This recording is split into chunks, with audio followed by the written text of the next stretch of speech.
61편.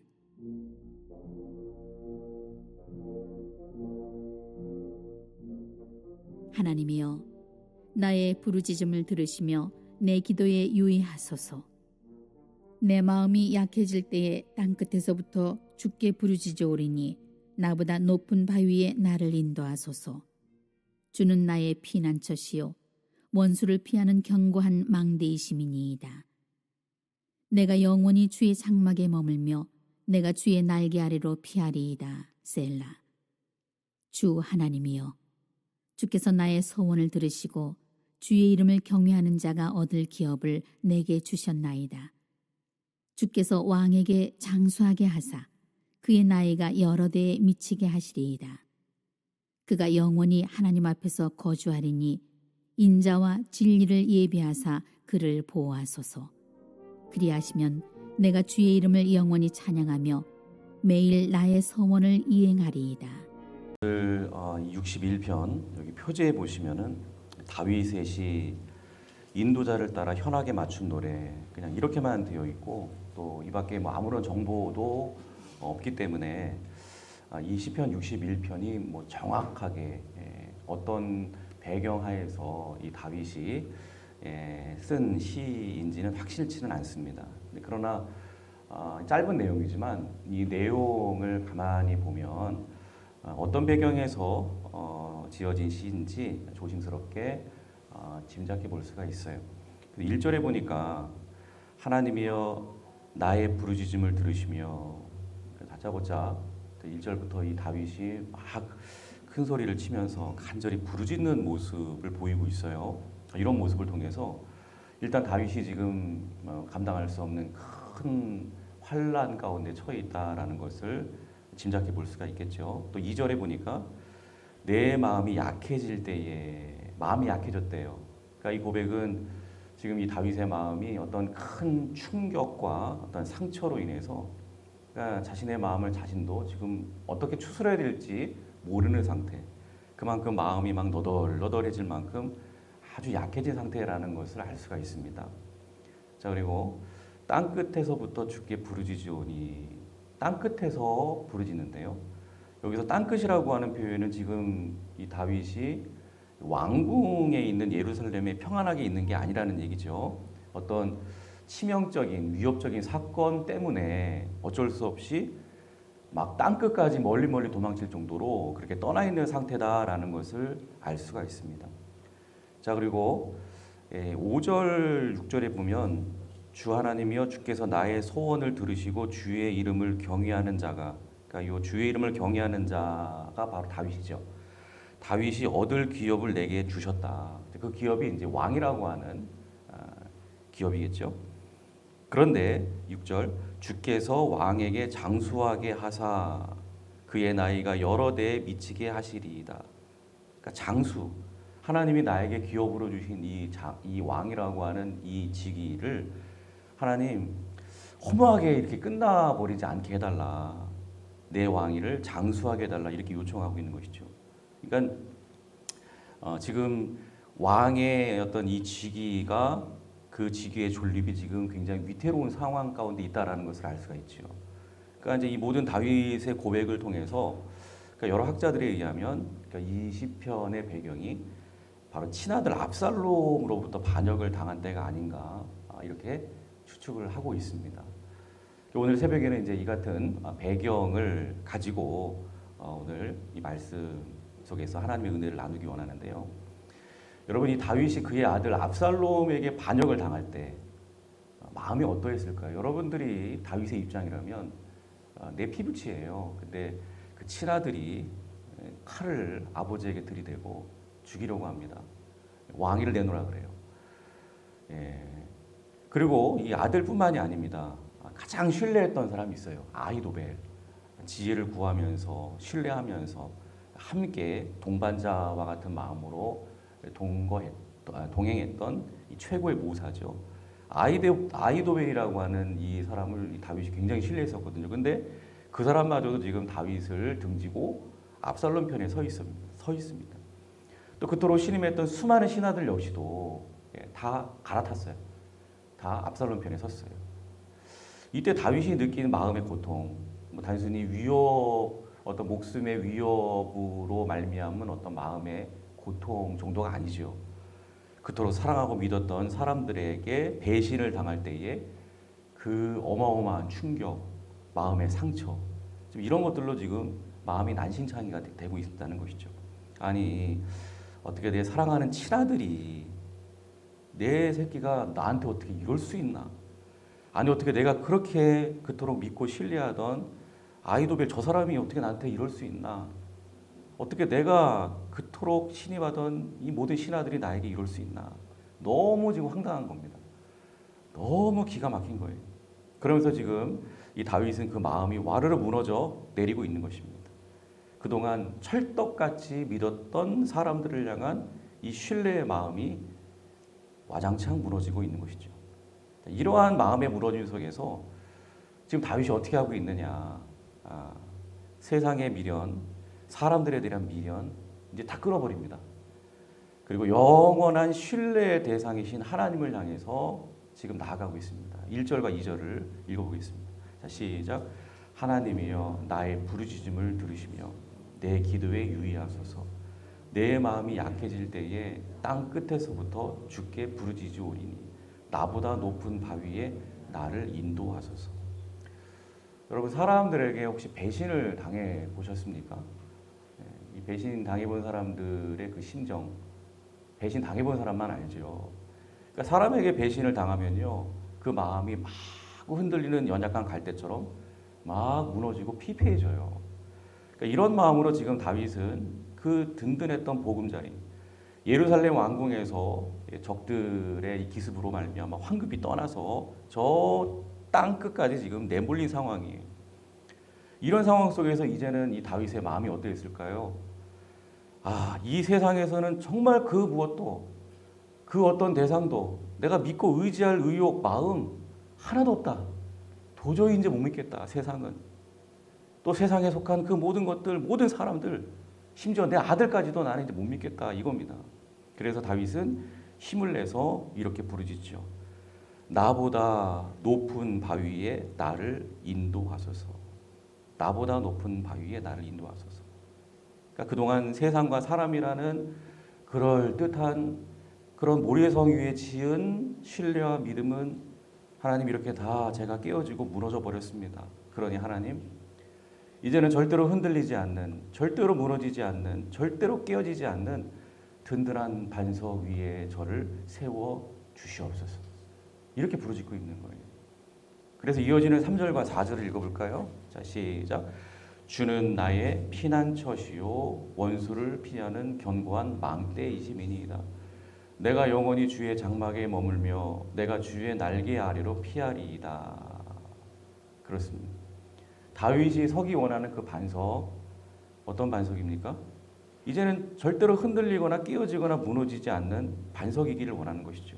이제는 내가 정말 나를 온전히 내어 맡길 수 있는, 그동안 사람들에게 마음도 주고 사람들도 사랑해보고 다 했는데 돌아오는 건 배신이에요. 상처예요. 큰 당황스러운 상황입니다. 이제 그런 것들 말고 이제는 정말 흔들리지 않는, 정말 내 삶 전체를 내어 맡기고 신뢰할 만한 견고한 그 반석에 나를 세워달라. 그러면서 그 반석이 뭐라고 지금 고백하고 있죠? 3절에 보니까 주는 나의 피난처, 견고한 망대, 주의 장막. 그렇습니다. 주의 장막, 주의 피난처. 그렇습니다. 바로 하나님이시라는 것이죠. 내가 그 하나님에게로, 내가 세상과 사람들은 더 이상 신뢰할 수 없지만 그러나 정말 신뢰할 만한 든든한 나의 피난처가 되어주시는 하나님, 정말 무너지지 않는 견고한 망대가 되어주시는 하나님, 영원한 장막이 되어주시는 하나님, 당신의 그 큰 날개 아래로 이제는 내가 피하겠습니다. 이런 고백을 하고 있는 것입니다. 자, 그러면서 다윗이 하나님께 이렇게 요청을 하죠. 우리 7절을 다 같이 봉독하겠습니다. 자, 7절 시작. 그가 영원히 하나님 앞에서 거주하리니 인자와 진리를 예비하사 그를 보호하소서. 여기서 그라고 하는 표현은 본인을 얘기하는 거거든요. 그러니까 지금 다윗은 압살롬의 무리에 맞설 강력한 군대를 달라고 요청하고 있는 것이 아닙니다. 또 통쾌하게 복수할 수 있는 그 복수의 길을 열어달라 이렇게 요청하고 있지도 않습니다. 뭘 요청하고 있죠? 인자와 진리를 예비하사, 인자와 진리를 지금 하나님께 간절히 요청하고 있습니다. 여기서 인자가 뭐죠? 인자, 이 히브리 원문에 보시면 헤세드라고 되어 있습니다. 이 헤세드는 변함없는 사랑, 변질되지 않는 사랑, 어떤 상황 속에서도 흔들리지 않는 사랑을 의미합니다. 그러니까 다윗은 그토록 지금까지 배신을 당했죠. 심지어 사랑했던 아들에게까지도 배신을 당했어요. 그토록 사랑했던 아들에게. 내가 뜨겁게 사랑하고 또 나를 사랑하고 존경한다라고 철떡까지 믿었던 아들한테 배신을 당했어요. 이런 가운데 큰 깨달음을 얻은 것이죠. 아, 사람이 주는 사랑은 이렇게 여지없이 무너지는구나. 심지어 내 아들이라고 할지라도 사람에게서 얻는 사랑은 아무 소용이 없구나. 오히려 나에게 상처를 안겨주는 그런 빛바랜 사랑이구나. 하나님, 그러므로 저는요, 이제는 더 이상 이런 사람에게서 경험하는 변질되는 사랑이 아니라 저의 상황이 어떻게 변한다 할지라도, 제가 아무리 연약하고 부족하다 할지라도, 심지어 저에게 사랑받을 만한 모습을 잃게 된다 할지라도 내가 너를 사랑한다 한번 약속하시면 영원히 변질되지 않고 흔들리지 않는 그런 사랑을 이제는 하나님께로부터 저는 영원히 받고 싶습니다. 그 사랑이면 저는 이길 것 같습니다. 이렇게 힘들고 어려운 상황이지만 제가 견뎌낼 것 같습니다. 극복해낼 것 같습니다. 그 사랑을 저에게 보내주시옵소서. 그 하나님의 인자를 지금 요청하고 있는 거예요. 또 다윗은 뭘 요청하고 있죠? 진리를 요청하고 있습니다. 진리. 여기서 진리는 히브리 원문에 보면 에메트라고 되어 있습니다. 이 에메트라고 하는 말은 거짓이 없는 신실함, 이것을 의미합니다. 거짓이 없는 신실함.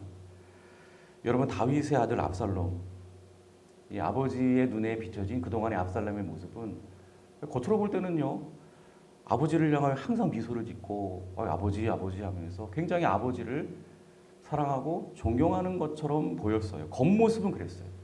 겉으로 볼 때는 위하는 척, 아버지에게 효도하는 척. 근데 그의 속은 전혀 딴판이죠. 지금 칼을 갈고 있어요, 아버지한테. 내가 어떻게 하면 아버지를 제거하고 이 나라를, 왕위를 찬탈할 수 있을까? 이미 아버지를 칼로 계속 죽이고 있는 거예요. 겉모습은 사랑하는 척, 그러나 그 속마음은 죽이고 있습니다. 아이도벨도 마찬가지고 신하들도 다 마찬가지. 겉과 속이 달라요. 거짓으로 다 포장하고 있습니다. 하나님, 그러니 저는 더 이상 이제 이 사람들에게 속지 않을 겁니다.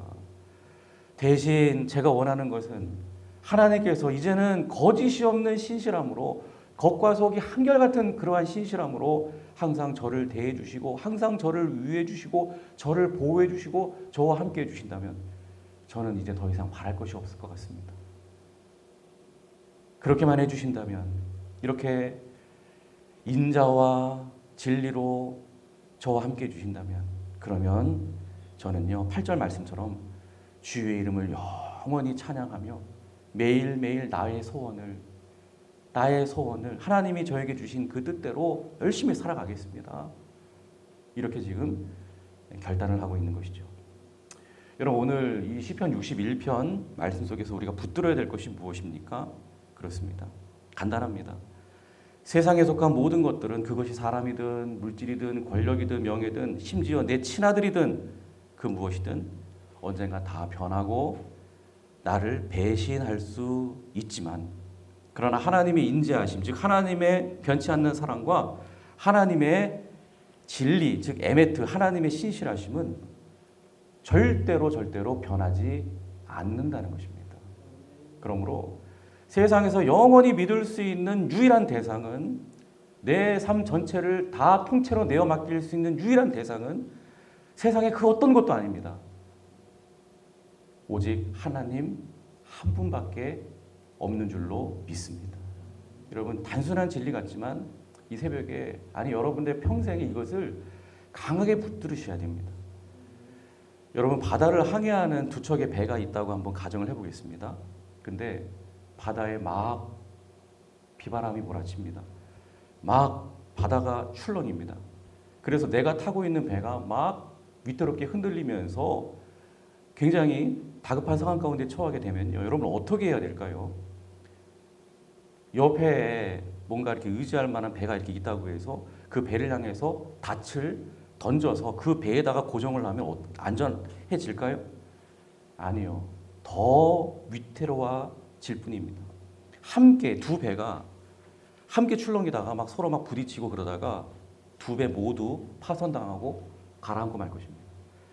그러나 내가 타고 있는 배를 살릴 유일한 방법이 있다면 그것은 닻을 다른 배를 향하여 던질 게 아니라 바닷속으로 던져야 돼요.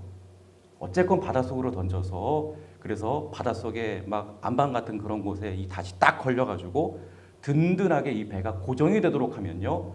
절대로 그 배는 파손당하지 않습니다. 안전합니다. 여러분 우리는 삶의 바다를 항해하다가 우리의 닷을 잘못된 곳에 던질 때가 많아요. 내릴 때가 많아요. 근데 자꾸 사람에게 내린다는 거예요. 그 닻을. 자식 한번 내가 잘 키워서 내가 자식 덕 한번 보면서 한번 내 남은 인생 편안하게 한번 지내봐야 되겠다. 자식에게 닷을 내려요. 또 그동안 인맥 관리를 내가 잘 해왔으니 위기를 만나면 내가 저 사람에게 도움을 요청하면 나를 도와줄 거야. 인맥의 닷을 자꾸만 내리려고 합니다. 또 평생 충성한 뭐 일터와 직장에다가 닷을 내리려고 합니다. 그런데요, 그러다가 다윗처럼 낭패를 보는 거예요. 믿었던 도끼에 발등 찍히는 것이죠. 아니 내가 내 아들에게 내 자식에게 어떻게 했는데 저 자식이 나한테 이럴 수 있나? 내가 그 사람에게 어떻게 대했는데 나를 이렇게 배신할 수 있나? 내가 이 사업과 직장에 얼마나 헌신했는데 나를 이렇게 버리나? 여러분 우리가 이렇게 사람에게 배신당해서 상처받고 마음이 다윗처럼 초토화되는 이유는 그 사람을 사랑했기 때문이 아니라 그 사람을 신뢰했기 때문에 그런 것입니다. 그것에 내 인생의 닻을 믿고 의지하면서 내리려고 했기 때문에 그런 것입니다. 그 사람을 사랑하는 것은 아무런 문제가 되지 않아요. 오히려 사랑해야 될 대상들이죠. 여러분 사람이라고 하는 배, 물질이라고 하는 배, 내가 이룬 성공이라고 하는 배는 아무리 견고해 보여도 나와 함께 같이 흔들리는 연약한 피조물 뿐이라는 사실을 여러분 한순간도 잊지 마시기를 바랍니다.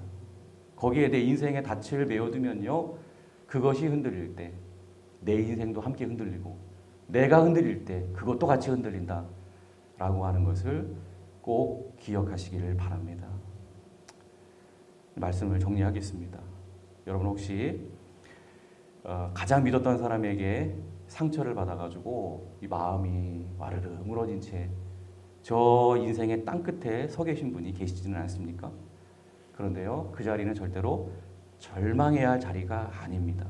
오히려 내 삶을 망가뜨릴 헛된 세상의 신뢰를 이제는 다 거두어드리고 이제는 결코 나를 버리지 아니하시는 영원한 신뢰의 대상 되신 하나님을 제대로 만나는 가장 거룩한 변환점이 되는 줄로 믿습니다.